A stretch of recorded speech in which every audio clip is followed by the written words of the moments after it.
오늘 저희가 읽었던 본문의 말씀처럼 정말 메마른 땅에서 그 사막에서 정말 비참한 삶을 살았던 저입니다. 일단 저는 함경북도 무산에서 자랐었고요. 저는 태어날 때부터 나는 저주받은 인생이다라는 생각으로 또 살았습니다. 금방 태어났을 때 저희 아버지는 북한에는 남전 그 사상이 너무 많아서 여자로 태어났다고 빨리 뒤집어 놓으라고, 이렇게 태어나면 아이가 움직일 수 없어서 뒤집어 놓으면 바로 이렇게 죽지 않아요. 그래서 뒤집어 놓으라고 하셨는데 어머니가 차마 죽일 수 없어서 그때부터 살았습니다. 근데 그때부터 아버지가 매일 하는 소리는 저거 죽였어야 되는데, 태어났을 때 뒤집어 놨어야 되는데, 매일같이 그 소리를 듣고 자랐습니다. 그러다가 제가 14살 되던 해에 제가 7살 되던 해에 어머니가 신장복수를 알게 됐습니다. 그러면서 저는 집에서 집에 그 살림을 다 도맡아서 했습니다. 학교 다니면서 또 집에서 밥도 하고 빨래도 하고 또 산에 나무하러도 다니고 하면서 가정살림을 도맡아 했습니다. 그때까진 그래도 괜찮았습니다. 그러다 14살 되던 해에 북한에 고난의 행군이 시작됩니다. 다들 고난의 행군은 들어보셨죠? 네. 저 북한 땅은 철저히 배급 체제입니다. 근데 그럴 때 그 김정일이 이제 사망하게 되면서 김일성이 사망하게 되면서 이제 김정일이 이제 올라서게 됩니다. 그때부터 나라의 배급이 끊기기 시작했습니다. 정말 막 이틀 3일씩 굶고 또 거리에 나가면 정말 시체들이 막 거리에 정말 디굴디굴 구불고 그러던 삶을 살다가 제가 14살 때 그 시장에 나가서 우리 북한에는 장마당이라고 하는데 대한민국은 시장이라고 하더라고요.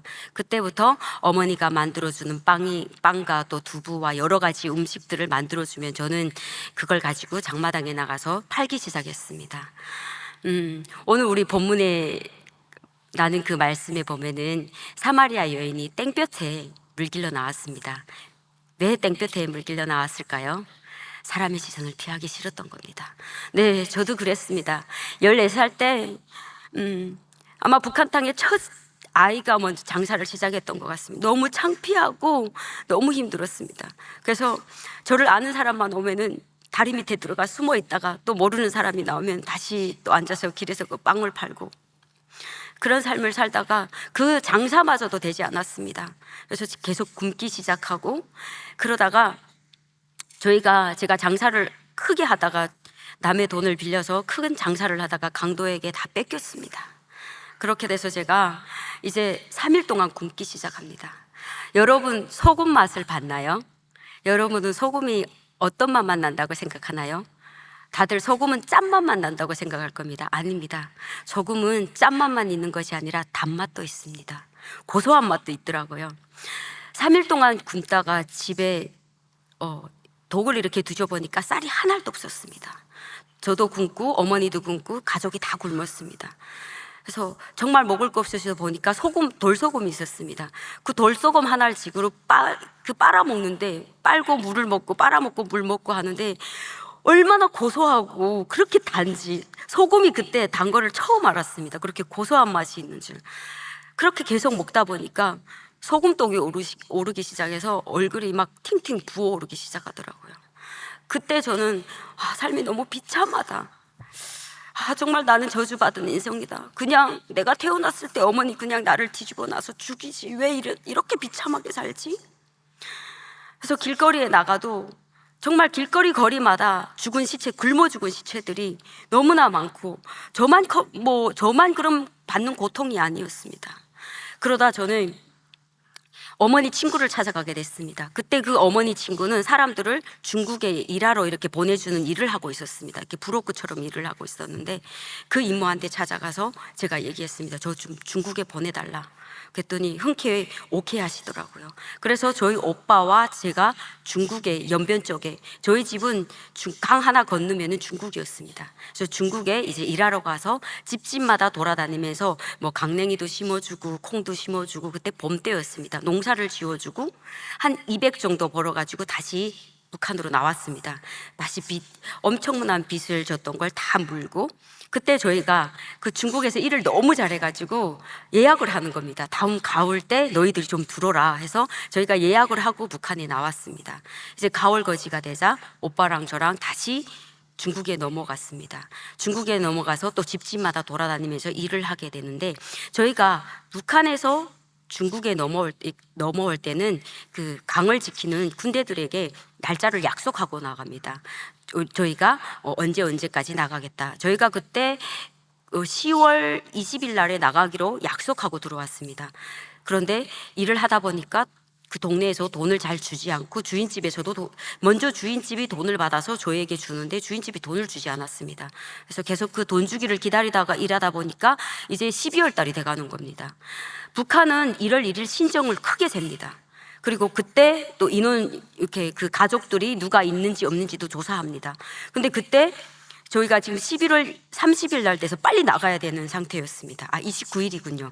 그래서 오빠는 그때 당시 또 어떤 일이 있었냐면, 중국에는 북한 사람들을 마구 잡아서 북송했고, 또 여성들은 인신매매로 팔고 이런 때였습니다. 그래서 오빠가 저를 데리고 나가기에는, 제가 그때 17살이었습니다. 데리고 나가기에는 너무 무서워서 오빠가 주인집에다 저를 맡겨놨습니다. 주인집에 좀 있고 내가 먼저 나가서 이제 그 군대들하고 다시 약속 날짜를 잡고 너를 데리러 오마, 이렇게 하고 오빠가 오전에 7시에 나갔습니다. 근데 한 10시쯤 되니까 주인집 그 아주머니가 오늘 친정엄마 생일인데 내가 깜빡했다고 하면서, 이렇게 그때 저희 때는 시골이었었거든요. 시내로 나가야 된다고 하더라고요. 그래서 괜찮다고. 근데 그 주인집 어머님은 정말 저를 잘 챙겨줬어요. 막 딸로 삼자고 하면서 제 어머니보다 너무 잘해주셨거든요. 그래서 저는 철석같이 믿고 있었죠. 갔다 오시라고. 그런데 웬일일까, 저녁 한 8시쯤 되자 경찰차가 들이닥치기 시작했습니다. 한 5명의 그 경찰들이 경찰 옷을 다 입고 들어와서 저보고 막 뭐라고 물어보는 겁니다. 막 중국말을 하니까 저는 알아 못 듣고 막 하는데, 그때는 신분증 보자고 얘기했던 거야. 주민등록증을 보자 막 이렇게 얘기를 했던 겁니다. 근데 저는 알아듣지 못해서 나는 북한 사람이다, 빨리 오빠가 이제 데리러 올 거다, 가야 된다, 나 보내달라 하는데 막 나오라고, 옷을 입고 나오라고 해서 막 발버둥 치는데 막 이렇게 저 이 옷을 막 잡아당기면서 나가는 겁니다. 그러더니 차에다 이렇게 쳐였는 겁니다. 그래서 차에 딱 들어가니까 한 3명의 여성들이 또 있더라고요. 그래서 거기서 막 울고 보내달라고, 우리 오빠 나 이제 데리러 온다고 막 소리를 지르며 막 울었습니다. 근데 그 옆에 있던 그 차 안에 있던 여성들이, 북한 여성들이 저보고 그런 말씀을 했습니다. 울어도 소용이 없다, 이제 네가 팔려갈 거다. 저는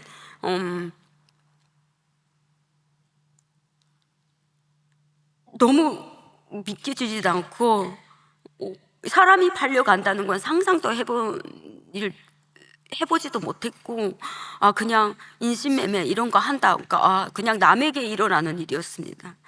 그런데 제가 그렇게 된다고 해서 거기서 막 펑펑 울고 막 발버둥 치고 하는데, 이렇게 뺨을 때리면서 조용하라고. 그래서 며칠 동안 차를 타고 계속 어디론가 갔는데, 도착하는 목적지에 가니까 또 여성들이 있는 겁니다. 그러니까 그 여성들이 다 잡힌 거죠. 이렇게 저처럼 이렇게 잡혀 있고 지금 팔려갈 날을 기다리는 거죠. 그래서 거기서 한 달 동안 기다리는데 이렇게 순번대로 팔려 나갑니다. 그러니까 나이 순서대로. 근데 제가 그때 제일 어렸고 17살이었고, 그리고 23살 되고 뭐 30살, 50살까지 이렇게 있는데, 어느 날 저보고 나오라고 이렇게 이름을 이렇게 부르면서 3명 나오라고 이렇게 해서 저 안 나가면 안 되냐 했더니 발로 막 들이차는 겁니다. 그래서 또 차를 싣고 막 어디론가 갔는데 어떤 집에 들어가더라고요. 집에 딱 들어갔는데 남자들이 한 몇 명이 이렇게, 나이 드신 분도 있고 젊은 분도 이렇게 있고, 저희가 이렇게 앉아 있으니까 들어왔다 한 번씩 보고 또 나가고, 다른 사람이 또 들어오고, 계속 들어왔다 나갔다 하고. 그래서 제가 이렇게 문이 빼쪽 열린 데를 이렇게 보니까 막 이렇게 얼마라고 이렇게 손을 막 하면서 뭐 얼마, 뭐 7천, 뭐 8천 막 이렇게 하는데, 한참 그 이야기를 하더니 저보고 나오라고. 그래서 제가 이렇게 나가게 되니까 이제 차에 올라타라고 했는데, 저보다 나이가 엄청 많은, 그래서 설마 그래도 조금 젊은 사람한테 팔려가겠지 했는데, 저보다 이렇게 나이가 엄청 많은 사람, 아버지 뻘 되는, 거기에 지금 저를 팔린 거죠. 근데 거기에서 제가 발버둥 쳐도 또 다른 데 팔릴 수 있고, 그래서 그냥 그 같이 팔리는 언니가 저한테, 그 언니는 한 번 팔렸다가 도망쳐서 북한에 북송됐다가 다시 들어왔는데 또 잡힌 거예요.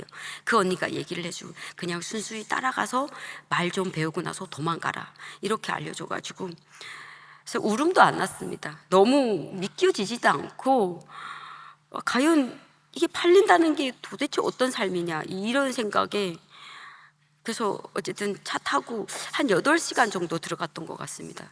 그래서 제가 상상했던 중국은 잘 산다고 생각해가지고, 아, 그래도 좀 잘 사는 집에 갔겠지 하고 딱 동네에 들어가는 순간에 그 집에 유리도 없고 비늘방막이 펄럭펄럭 소리가 나고, 남의 창고 같은 집에서 옆에는 막 소소리가 막 나고, 옆에는 창고고, 북한에도 그렇게, 북한이 아무리 못 살아도 그런 집은 없었습니다. 중국 연변 쪽에도 와도 그런 집은 없었거든요.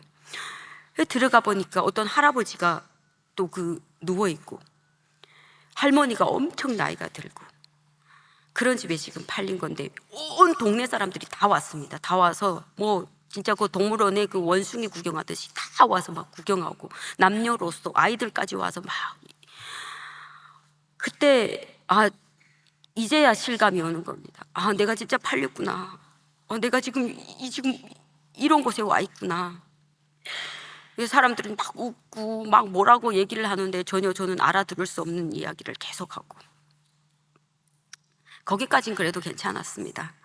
근데 이제 저녁이 되었는데, 저는 17살에 열심히 집에서 살다 보니까 뭐 먹을 것이 없어서 뭐 살고 하니까 연애, 뭐 남자, 이런 거를 저는 이렇게 상상도 해본 적이 없습니다.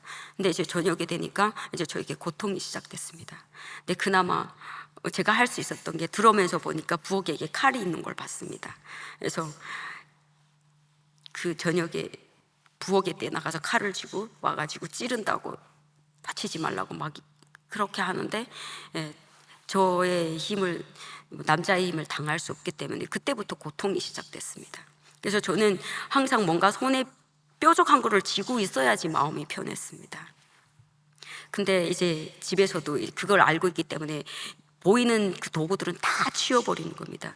그래서 저한테 지금도 제가 그 이쑤시개를 보면은, 저는 되게 이쑤시개를 보면 되게 위로가 되는 겁니다. 그래서 집에 항상 이쑤시개를 갖고 있고 가방에도 넣고 다니는데, 유일하게 제가 만질 수 있는 건 이쑤시개였습니다. 그래서 이쑤시개를 한 줌씩 주머니에다 넣고 그 양말 안에도 넣고, 이렇게 해서 밤이면 그 이쑤시개 가지고 계속 찌르고, 달려들면 이쑤시개 가지고 막 찔러 놓고, 그럼 또 막 때려 놓으면은 같이 맞고 또 때리고 막 그렇게 살다가, 이제 저도 이제 포기했습니다.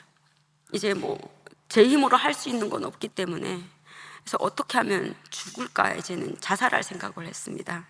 그래서 이렇게 집안을 둘러보니까 집안에 이만한 이렇게 병이 있는데, 그게 농약인 줄은 몰랐습니다. 그냥 해골바가지가 구려져 있어서, 아, 저거 먹으면 죽겠다 해서 정말 죽고 싶은 게 소원이었습니다. 빨리 하루라도 빨리 죽고 빨리 눈 감고 싶은 게 저의 소원이었습니다. 그래서 어느 날 제가 한 6시쯤 되니까, 중국은 6시면은 되게 날이 어두워지거든요. 6시쯤에 그 화장실도 밖에서 보지 않고 안에서 이렇게 강냉이 때를 이렇게 쳤고, 화장실도 다 안에서 봤습니다. 도망갈까봐. 그래서 이제 제가 이제 그 화장실을 보겠다고 하고 그 농약을 쥐고 꿀꺽꿀꺽 다 마셔버렸어요. 마시는 순간 너무 행복했습니다. 아, 이제 이 삶, 이 고통이 끝나는구나. 그런데 웬걸요, 다음 날에 눈이 떠지더라고. 죽은 사람이 어떻게 눈이 떠지지?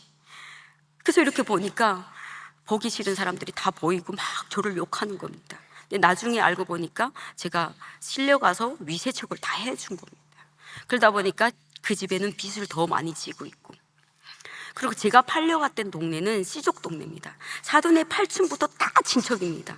성이 다 똑같고. 그러니까 저 혼자서 다른 성인 거예요. 양이라는 다른 성이고. 그러다 보니까 제가 비좁고 들어갈 수 있는 건 하나도 없었습니다. 그래서 맨날 그런 시달림에 받고 하면서, 이제 농약을 먹어도 이젠 죽지 않는다는 걸 알기 때문에, 어느 날은 이제 도망가려고 그래서 잘 보이고, 내가 이제 여기서 마음 먹고 잘 살겠다 막 이렇게 거짓말을 치고, 근데 내가 너무 더워서 그러는데 밖에 좀 한 번만 나가게 해달래서 밖에 나갔습니다. 그러니까 이제 좀 저에게 좀 신뢰를 준 것 같았습니다. 그래서 문을 열어줘서 밖에서 좀 있다가 들어와도 된다. 그래서 저는 밖에 나와가지고 곧장 산으로 올려댔습니다. 도망쳤습니다. 그때는 겨울이니까 산으로 올리뛰면 사람이 없을 줄 알았는데 웬걸 중국에는 겨울에 소박목을 그렇게 많이 하더라고요. 사람이 그렇게 많은 거예요. 그래서 제가 거기서 붙들리고 막 발버둥 치니까 한 사람은 막 제 다리를 쥐고 한 사람은 팔을 쥐고 해서 진짜 이렇게 막 들려가지고 다시 끌려서 집에 와가지고 엄청 막 맞고, 사람들이 왜 이렇게 도망가냐 하는데 저는 저를 때리는 줄 알고 막 머리구덩이 잡고 발로 차고 해서 거기서 완전 싸움이 일어나가지고 다음날 아침에 보니까 막 얼굴에 피투성이가 되고 입이 다 이렇게 붓고 눈이 이렇게 붓고, 진짜 그 삶은 지금은 이렇게 당당하게 이렇게 얘기할 수 있었지만 진짜 정말 한순간이라도 빨리 죽고 싶다. 그래서 농약을 먹어서 이젠 죽지 않는구나 해서 그러면 이제 목을 매달자. 그래서 이렇게 밧줄을 가지고 목 매달기를 했습니다. 이제 다리가 이렇게 들려 올라가는구나 했는데 갑자기 또 누군가 이렇게 딱 받아주고, 그리고 또 수면제를 한 줌 먹고 약을 계속 먹고 해도, 그래서 한 8번 계속 자살 시도가 했는데 왜 그렇게 목숨이 질린지, 남들은 그렇게 빨리 죽어가는데 나는 왜 그렇게 죽지 않는지 나는 그게 너무 이해가 안 됐습니다. 사람들은 파리 목숨처럼 죽는다고 하는데 나는 왜 이렇게 안 죽는지, 누가 나를 좀 죽여줬으면 좋겠다, 누가 나를 좀 와서 칼로 찔러라도 죽였으면 좋겠다, 막 이런 상상을 하면서 살았던 것 같습니다. 제가 오늘 이 얘기를 하자면은 끝도 없을 것 같습니다. 그렇게 삶을 살다가 한 분의 도움으로 해서 도망가게 됩니다. 이제 도망가서 이제 도망가면 좋은 삶을 살 거다. 아니, 도망갔는데 유흥업소로 저를 또 들어간 겁니다. 근데 저는 그게 유흥업소인지도 몰랐습니다. 일단은 돈을 벌어야지 제가 도망갈 수 있으니까. 그래서 갔는데 이렇게 짧은 치마를 입히고 막 화장 이쁘게 해놓고 이제 이렇게 물과 술만 따르면 된다고 하더라고요. 그래서 저는 물과 술을 이렇게 따르는데 갑자기 막 저를 만지니까 제가 들고 있던 그 주전자 끓는 물을 그냥 갖다 머리를 디리 깐 겁니다. 그랬더니 그분이 막 피 흘리는데, 하필이면은 그 때린 그 사람의 아들이 그 중국의 경찰에 다니는 사람이었습니다. 그래서 제가 또 잡히게 되는데 그분이 저한테 조건을 댑니다. 이제 팔려가서 네가 이제 팔려가면은 북한에 북송을 안 보내겠다. 그래서 북송하는 것보다 낫지 않습니까? 그래서 또 팔려가는 삶을 살게 됩니다. 그래서 2번 팔려가게 됐습니다. 이번에 팔려간 데는 이제 애만 낳고 나오는 사람으로 팔려갔습니다. 그러니까 일명 씨바지라고도 이렇게 얘기를 하더라고요. 그러니까 제가 지금 여러분들한테는 이렇게 하지만 그 가운데 그 비참한 삶은 정말 많았습니다. 이렇게 1m 23 정도 되는 그 난쟁이 집에 이제 팔려가게 됐습니다. 근데 그나마 거기 가서는 매는 맞지 않고 살았습니다. 이렇게 막 굶지도 않고 잘 먹고, 왜냐면 애를 가져야 되니까 되게 잘 먹이고, 그래서 어쩌어쩌 해서 거기서 이렇게 애를 가지게 됩니다. 그러다 보니까 거의 10년이라는 삶을 중국에서 살게 됐죠. 그 10년을 다 얘기하자면 뭐 오늘 밤새도 뭐 며칠 동안 얘기해도 끝이 없을 것 같습니다. 그래서 이제 막달이 됐습니다. 막달이 됐는데 자다가 이렇게 꿈을 딱 꿨는데 숫자가 막 이렇게 떠오르는 겁니다. 근데 저희 친척이 훅룡강성이라는 데 있습니다. 먼 친척이. 그래서 저희 6째 이모가 계속 중국에 조금씩 왔다 갔다 하면서 거기서 전화번호를 가지고 저희 집 이불장 안에다 이렇게 적어 놓은 겁니다. 근데 그때 몇 번 봤던 그 기억이 갑자기 떠오르는 겁니다. 막 숫자가 막 떠올라서 거기다 전화를 걸어보니까 정말 저희 친척이 맞는 겁니다. 그러면서 저희 이모랑 연결이 되기 시작하고, 어머니하고 전화통화가 되는 겁니다. 그때만 해도 전화통화가 북한에는 뭐 전화를 자주 할 수 있었으면 돈만 주면은 부록구들에게. 그래서 그때 저희 엄마 처음 10년 만에 어머니 목소리를 들어보게 됐습니다. 그래서 엄마 조금만 기다리라고, 나 이제 엄마 찾으러 갈 거다고. 왜냐하면 이제 애를 낳고 나면은 돈을 주겠다 했거든요. 3,000원, 중국 돈 3,000원이면 그때 큰 돈입니다. 아마 뭐 중국에서도 집 몇 채 살 돈이었거든요. 예. 근데 다행히도 약속을 지켜서 애를 낳자마자 그 돈을 주면서 가라고. 근데 사실 그 애를 낳고 보니까 애가 너무 이쁘지 내가 낳았다는 게 믿겨지지도 않고, 그래서 저는 안 가면 안 되냐, 그냥 이 애를 키우겠다니까 그 애 할머니가 약속이 틀리지 않냐, 돈을 주면서 돈을 가지고 떠날래 아니면은 경찰서에 갈래. 그래서 그 돈을 가지고 저는 이렇게 나오게 됩니다. 그때 나올 때 안아봤던 아이는 얼굴에 이렇게 기미가, 제가 흰다리 이렇게 기미가 있는데 아이에게 기미 있는 그것만 저는 보고 나왔습니다. 그 돈을 가지고 여러분 다 가졌는데 갈 데 없는 그 비참함을 아십니까?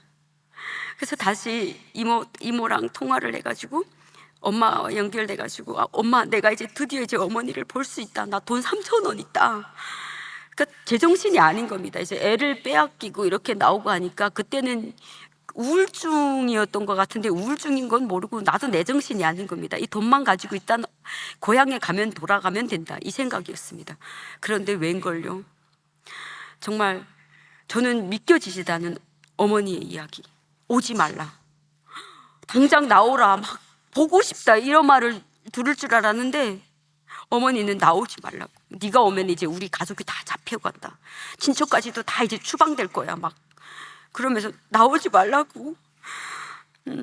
어떻게 내 부모가 어떻게 나를 버리지? 저는 그게 너무 이해가 안 갔습니다. 아니 엄마가 나를 낳았는데, 내가 지금 어떤 일을 당했는데 엄마가 어떻게 나를 오지 말라고 하지? 그러면서 엄마가 네가 이제 한국 가라고. 그때 이모가 한국 간 지 얼마 안 됐었거든요. 그래서 저는 한국을 와서 막 오고 싶어서 온 것도 아니라 갈 데가 없어서, 네, 그래서 2007년도에 이제 중국에서 10년 살다가 이제 2007년도에 한국에 오게 됐습니다. 이제 한국에 오면은 다들은 막 행복한 삶, 자유의 삶 끝 이렇게 생각하시는데 그렇지는 않았습니다. 이미 저희 얘기했잖아요. 저는 죽는 게 꿈이라고 얘기했고, 그런데 죽으려고 해도 죽어지지 않는 저의 삶, 죽지 못해야 되는 그런 삶. 이제 한국에 와서 이틀 만에 이제 어머니인데서 전화가 왔는데 간암 말기라고 이제 며칠을 못 산다는 겁니다. 그래서 돈을 보내달라고. 근데 제가 그때 나올 때는 300만 원이라는 그 불혹급비를 가지고 나오는데, 그 정착금을 받았는데 그 저를 데리고 온 사람들이 그 불혹급비를 300만 원 그대로 받아갑니다. 새까만 양복 입고 와서 내놓으라고. 안 주면 막 손도 자르고 막 이런다 하더라고요. 그래서 그대로 가져가다 보니까 돈이 하나도 없었습니다. 그때부터 제가 일을 시작하고, 막 먼저 짜장면집에서 일을 하다가 그 집이 망하게 되면서 또 소개해준 고깃집에서 10시부터 10시까지, 12시부터 5시까지 죽으라고 일을 했습니다. 제가 오늘 제목에 하다 보니까 까먹었는데 만남의 축복이라고 말씀하셨잖아요. 정말 좋은 사람들을 많이 만났습니다. 그러면서 가불도 받고 해서 집에 돈도 보내주고 하면서 어머니가 며칠을 못 산다던 어머니가 웬걸 몇 년을 더 살게 됐습니다. 그래서 저는 죽어라고 돈을 모아서 계속 300씩 북한에다 계속 보내주고, 그러고 짬짬이 돈을 계속 모아서 1,800만 원이라는 걸 모았습니다. 그때 당시 1,800만 원이면 비행기로 가짜 이런 여권을 만들 수 있었습니다, 중국에서는. 그래서 어머니를 데려올 수 있었습니다. 그래서 저는 어머니가 하루라도 이 대한민국에 와서 자유를 누렸으면 좋겠다, 이런 마음에 어머니를 데려오려고, 소망이 있다 보니까 죽을 생각은 없이 돈을 열심히 죽으라고 벌었습니다. 그래서 이제 1,800만 원이 드디어 모여져서 어머니를 2009년도에 이제 데려오려고, 제가 7년도에 왔거든요. 9년도 5월 10일 날에 데려오려고 약속을 불었고 다 잡고 어머니하고 이제 약속을 잡았는데 어머니가 4월 6일 날 돌아가셨습니다. 네. 그때 저는 그 어머니가 죽었다는 소식을 듣고 뒤로 넘어졌는데 그때 기억은 잘 생각이 안 납니다. 병원에서 눈을 떠보니까 이렇게 입이 다 삐뚤어져서 풍이 왔습니다. 그때가 29살이었는데. 근데 또 운이 좋게 그 제가 입원했던 병원에는 양방과 한방 병원이 같이 있어서 거기서 치료받으면서 한 40일 되니까 제대로 다 돌아온 겁니다. 기적이었다고 의사들이 다 얘기하더라고. 하도 젊었으니까 이렇게 빨리 돌아왔다. 근데 지금도 보면 살짝 이렇게 삐뚤어져 있습니다. 그렇게 나와서 또 이제는 유일하게 어머니를 데려왔던 그 소망이 있었기 때문에 죽지 않고 열심히 돈 벌었는데, 이제는 그것 또한 어머니가 죽었으니까 이제 제가 데려올 그런 소망이 없잖아요. 그러다 보니까 이제 또 자살 시도를 하는 거죠. 근데 이제는 약도 먹어보고 목도 매달아보고 칼도 찔러보고 안 죽는다는 거 알기 때문에 어떻게 하면 한 방에 죽을까, 이런 생각을 계속 하고 있었던 겁니다. 그런데 이모 친구가 와서 막 때려놓으면서 정신 차리라고, 북한에 네 동생이 있지 않냐고. 제가 둘째고 위에 오빠가 있고 동생이 있습니다. 갑자기 보니까 그때 동생이 19살이었습니다. 내 동생이 있지. 내 어머니가 죽기 전에 계속 늘 하셨던 말씀이, 네가 가정을 책임져야 된다, 네가 동생을 책임져야 된다, 늘 이런 소리를 했습니다. 그러니까 또 살려고 했습니다. 왜? 동생을 데려와야 되니까. 그래서 제가 모았던 1,800만 원 가지고 1,600만 원을 길에다 뿌리며 왔습니다. 북한에서부터 라오스, 태국까지 오려면은 석 달, 넉 달이 걸립니다. 그런데 저는 저희 동생을 그때 당시 한 500만 원이면 충분히 데려올 수 있었습니다. 근데 1,600을 드렸습니다. 동생이 19살이기 때문에 오는 가정에 그 부록고들한테 다 당하거든요. 그래서 저는 동생이 그런 일을 당할까봐 그 부록고에게 500만 원을 달면 600 주겠다, 막 200 달라면 400 주겠다 하면서 돈을 더 줘가지고. 근데 진짜 지금 생각하면 하나님이 역사하신 것 같습니다. 저를 데려왔던 부록고가 부부였습니다. 그래서 저는 막, 남들은 그 오는 과정에서 막 이렇게 많이 당하고 왔댔지만 저는 그렇게 당하진 않았습니다. 그 부부를 만나게 된 겁니다. 이렇게 연결이 돼가지고 그 부부도 저를 잘 알고, 그래서 제 동생을 부탁하는데 내가 대신 너에게 돈을 많이 주겠다, 대신 머리카락 하나 다치지 말라. 그래서 500만 원이면 오야 될 것을 제가 1,600을 하면서 동생은 일주일 만에 라오스에 도착하게 됐습니다. 그래서 동생이 한국에 오고 오빠를 또 열심히 벌어서 데려오고 저희는 가족이 다 왔습니다. 그런데 정말 하나님의 은혜 가운데 동생이 한국에 오자마자 학교를 다니게 됐는데, 그 학교가 크리스찬 학교입니다. 여명학교라고. 그래서 동생은 거기서 하나님을 인격적으로 만나고 그때부터 저를 놓고 기도했습니다. 우리 언니 하나님 만나게 해주세요. 그러면서 많은 사람들, 보는 사람마다 붙들고 우리 언니를 위해서 기도 좀 해주세요, 우리 언니 영어 구원 받게 해주세요. 근데 저는 동생이 미쳤다고, 야, 우리 뭐 부모들도 우리를 버리고 하는데 무슨 보이지 않는 무슨 하나님 같은 게 정신 나가지 않았냐고, 막 동생이 주일날 가는 걸 못 가게 하고 막 때려놓고 머리끄댕이 잡고. 네. 그러면서 저도 나름 이제 성공했습니다. 벤츠도 몰아보고 명품백도 들어보고 여러 남자들 만나보고. 오늘 사마리아 여인이 예수님께서 물어보시는 이 남자가 몇이냐? 예, 저도 그렇게 남자가 해보니까 수없더라고요. 저도 수없는 남편은, 왜? 이 공허함은 돈도 많고 뭐 나름 성공도 했는데 이 채워줄 수 있는 이 공허함. 그러니까 뭐 남자를 만나기 시작했는데 그 남자를 만나도 이 공허함은 채워지지 않고, 그래서 또 우울증이 와서 이제 죽으려고, 또 자살을 하려고, 어떻게 하면 한 방에 죽을까. 그래서 14층에서 딱 내려다 보니까 그 하단, 한국에는 이 하단을 이렇게 딱 일직선으로 잘라놨는데 거기에 떨어져서 딱 찍히면은 병신이 될 것 같고 죽을 것 같지 않더라고요. 지금은 이렇게 당당하게 웃으며 얘기합니다.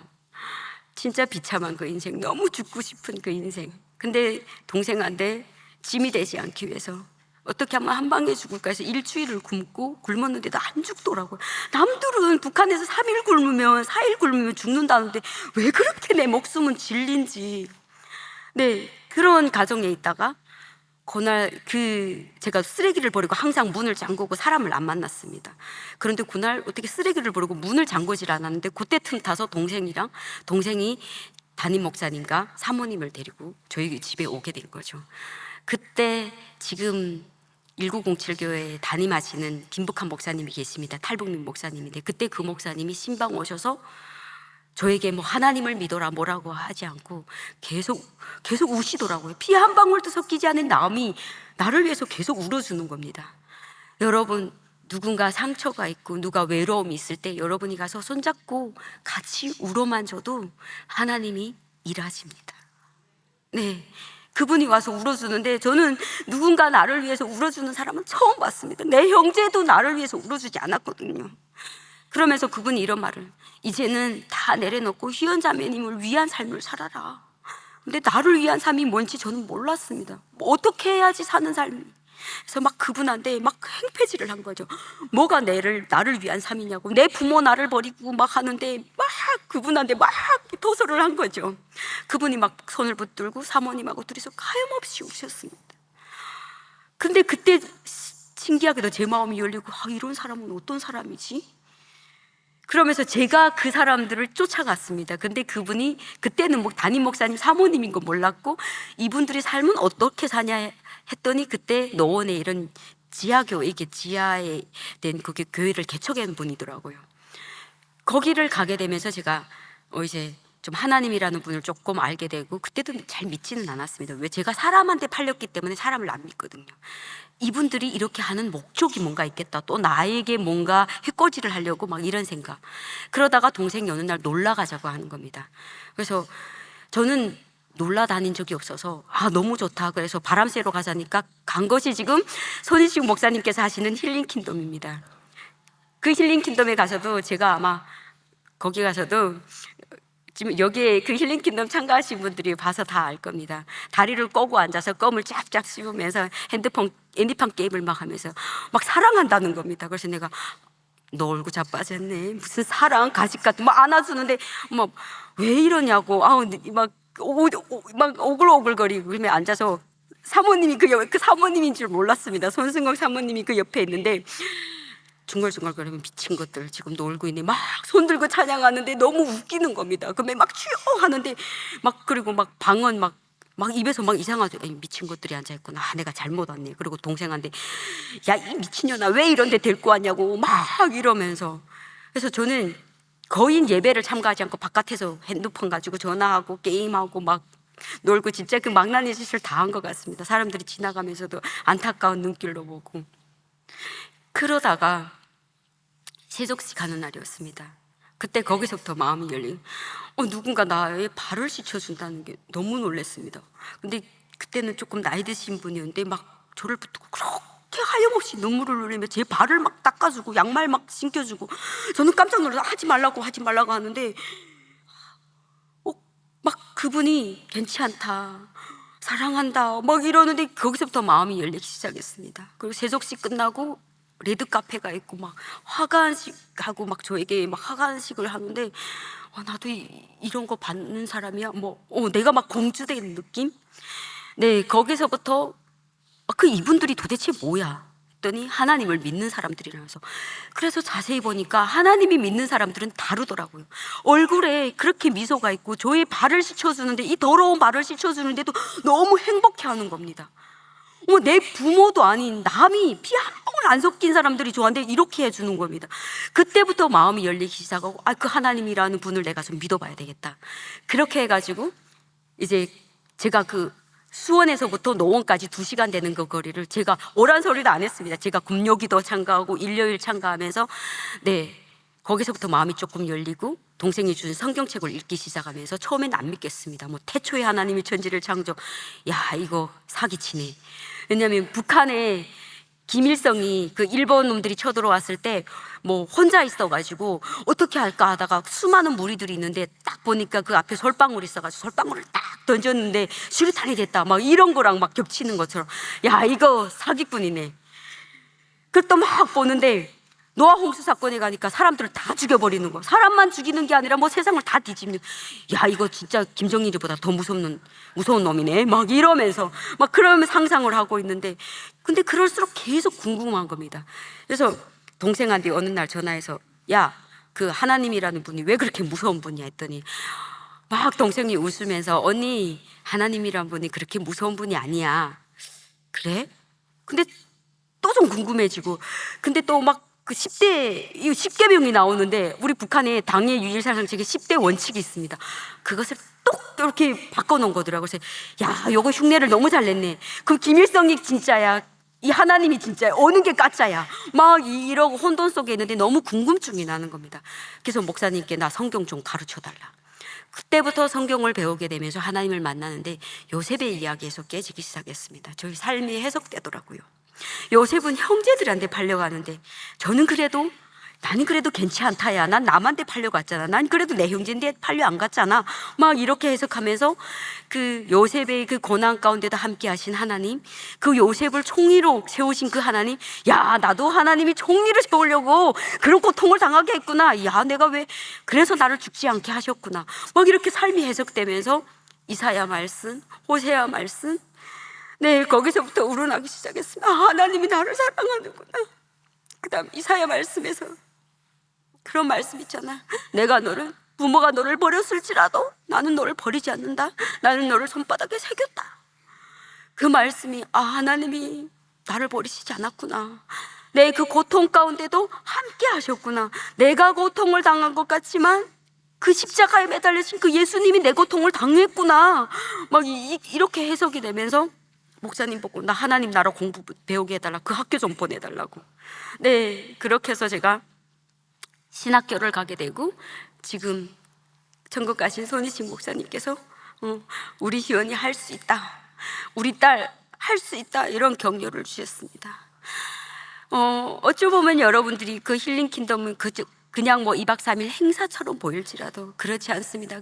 그 힐링 킹덤에서 수많은 여성 목회자들이 나왔습니다.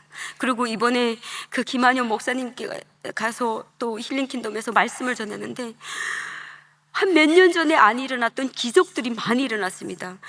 그 장애인이 대인기피증이 생겨서 사람을 피하며 다녔던 그 장애인이 하나님을 거기서 인격적으로 만나가지고 이젠 대인기피증을 회복하는 일.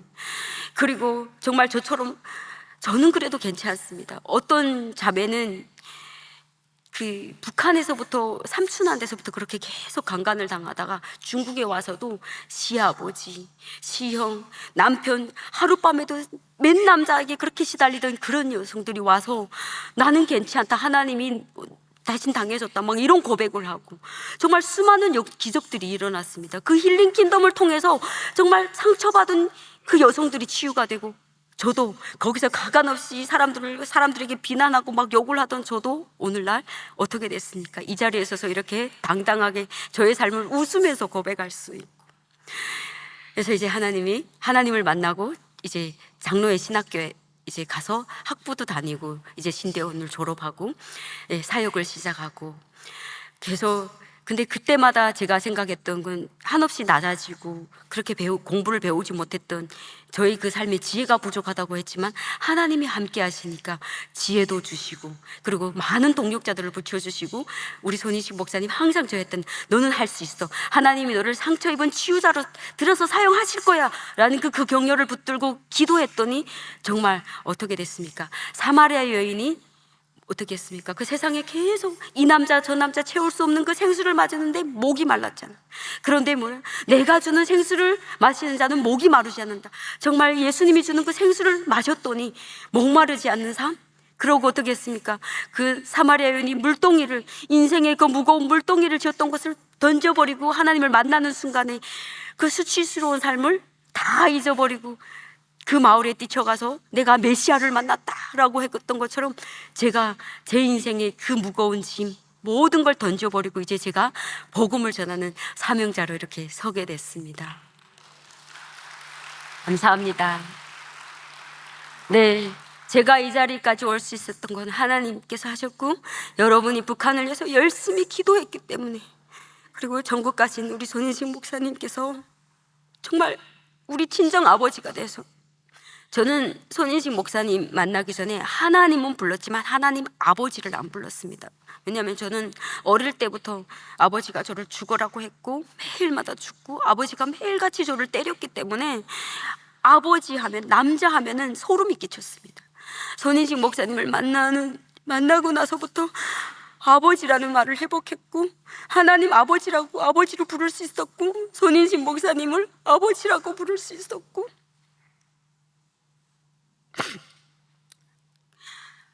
정말 하나님을 만나고 나니까 양부모를 계속 만나게 해주시는 거예요. 부모에게 버림을 받았는데 육신의 부모인데 영적인 부모들을 너무 많이 만나게 해주신 거예요.